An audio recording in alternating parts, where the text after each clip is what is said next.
அனைவருக்கும் வணக்கம். இன்று நாம் பார்க்க இருக்கும் கதை ஒரு சாதாரண மனிதனின் நல்ல மனம் எப்படி தேவதைகளின் உலகத்தையே வியக்க வைத்தது என்பதை பற்றியது. அழகு, மந்திரம், செல்வம் இவற்றால் அல்லாமல் அன்பு, கருணை, நேர்மை ஆகியவற்றால் ஒரு மனிதன் தேவதைகளின் இதயத்தை வென்ற அற்புதமான கதை இது. கதைக்குள் செல்வதற்கு முன்பாக எங்கள் சேனலை சப்ஸ்கிரைப் செய்து பெல் பட்டனை அழுத்துங்கள். எங்கள் கதைகள் உடனுக்குடன் உங்களை வந்து சேரும். வாருங்கள், கதைக்குள் செல்லலாம். பல நூற்றாண்டுகளுக்கு முன்பு பசுமையான மலைகளாலும் கண்ணாடி போன்ற தெளிந்த ஆறுகளாலும் சூழப்பட்ட அமரபுரி என்ற கிராமம் இருந்தது. அந்த கிராமத்தில் ஆதவன் என்ற இளைஞன் வாழ்ந்து வந்தான். அவன் மிகவும் ஏழை. சிறிய குடிசை வீடு, சில ஆடுகள், சிறிய தோட்டம், அவ்வளவுதான் அவனுடைய சொத்து. ஆனால் அவனிடம் இருந்த மிக பெரிய செல்வம் அவனுடைய நல்ல உள்ளம். கிராமத்தில் யாருக்காவது உதவி தேவைப்பட்டால் முதலில் ஓடி செல்வது அவன் மட்டுமே. முதியவர்களுக்கு மரக்கட்டைகள் சுமந்து கொடுப்பான். பசியோடு இருப்பவர்களுக்கு தன் உணவை பகிர்ந்து கொடுப்பான். காயமடைந்த விலங்குகளை கூட குணப்படுத்துவான். இதனால் அனைவரும் அவனை நேசித்தனர்.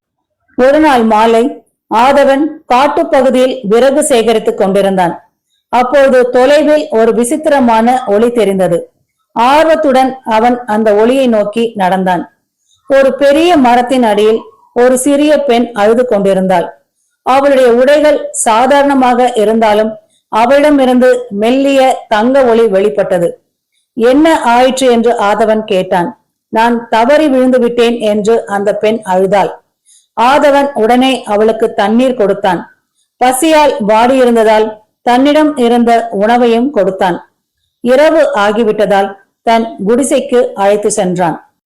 அடுத்த நாள் காலை அந்த பெண் சிரித்தபடி சொன்னாள், ஆதவா, நான் சாதாரண மனித பெண் அல்ல என்று கூறியவுடன் அவளுடைய உருவம் மாறியது.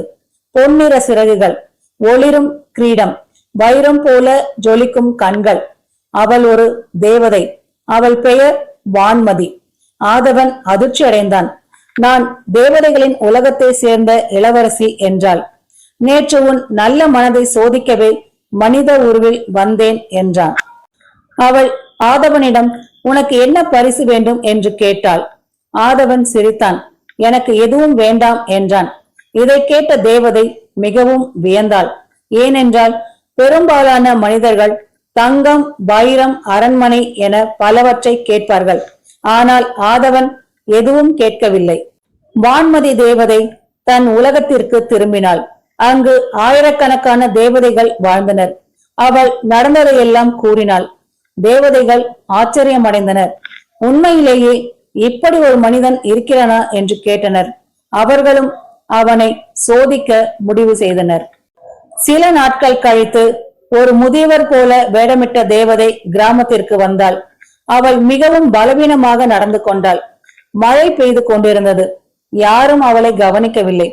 ஆனால் ஆதவன் மட்டும் அவளை தன் வீட்டிற்கு அழைத்து சென்றான். சூடான உணவு கொடுத்தான். தங்க இடம் கொடுத்தான். அந்த முதியவர் மறுநாள் தேவதையாக மாறி மறைந்து விட்டாள்.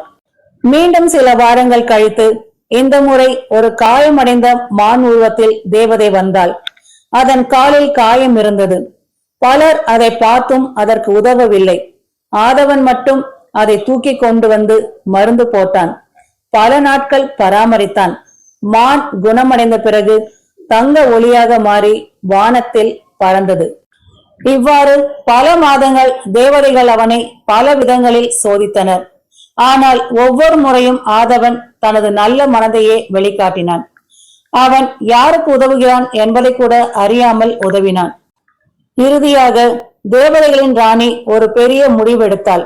இந்த மனிதனை தம் உலகத்திற்கு அழைத்து வர வேண்டும் என எண்ணினாள். ஒரு முழு நிலவு இரவு. வானம் முழுவதும் வெள்ளி ஒளி பரவி இருந்தது.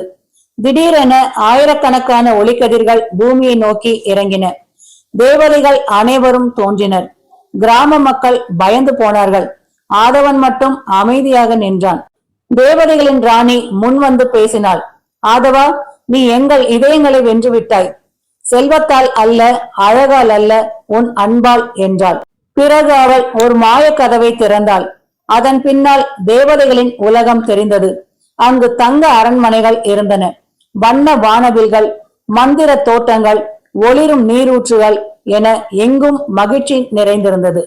எங்களுடன் வா என்றாள் ராணி. ஆனால் ஆதவன் சிறிது நேரம் யோசித்தான். என் கிராம மக்கள் என்னை நம்பி இருக்கிறார்கள், அவர்களை விட்டு நான் வர முடியாது என்றாள். இந்த பதில் தேவதைகளை இன்னும் அதிகமாக கவர்ந்தது. ஏனென்றால் அவன் தன்னுடைய மகிழ்ச்சியை விட பிறரின் நலனையே முக்கியமாக நினைத்தான். அப்போது தேவதைகளின் ராணி சிரித்தாள். அப்படியானால் நாங்கள் உனக்கே ஒரு பரிசு தருகிறோம் என்றாள். அவள் தனது மந்திர கோலை உயர்த்தினாள். உடனே கிராமத்தின் வறண்ட நிலங்கள் பசுமையாக மாறின. ஆறுகளில் நீர் பெருக்கெடுத்தது. விவசாய நிலங்கள் செழித்தன. பசியால் வாடிய மக்கள் வளமாக வாழத் தொடங்கினர். ஆதவன் மகிழ்ச்சி அடைந்தான். அவன் தனக்காக எதையும் பெறவில்லை, ஆனால் முழு கிராமமும் வளம் பெற்றது. அந்த நாளிலிருந்து ஒவ்வொரு முழுநிலவு இரவிலும் தேவதைகள் அந்த கிராமத்திற்கு வரத் தொடங்கினர். குழந்தைகளுடன் விளையாடினர், மரங்களுக்கு உயிர் கொடுத்தனர், மலர்களை மலர செய்தனர். ஆதவன் வயதாகி முதியவனான பிறகும் தேவதைகள் அவனை மறக்கவில்லை. அவன் இறக்கும் நேரத்தில் வானம் முழுவதும் தங்க ஒளி பரவியது. தேவதைகள் அனைவரும் பூமிக்கு வந்தனர். வான்மதி தேவதை அவனிடம் கூறினாள், நீ மனிதர்களின் உலகில் வாழ்ந்தாலும் உன் இதயம் தேவதைகளின் இதயத்தை விட அழகானது என்றாள். அந்த வார்த்தைகளுடன் ஆதவனின் ஆன்மா ஒளியாக மாறி தேவதைகளின் உலகிற்கு சென்றது. இன்றும் அந்த உலகில் தேவதைகள் அனைவரும் அவனை பற்றி பெருமையுடன் பேசுகிறார்கள். எங்கள் இதயங்களை வென்ற மனிதன் ஆதவன் என்று.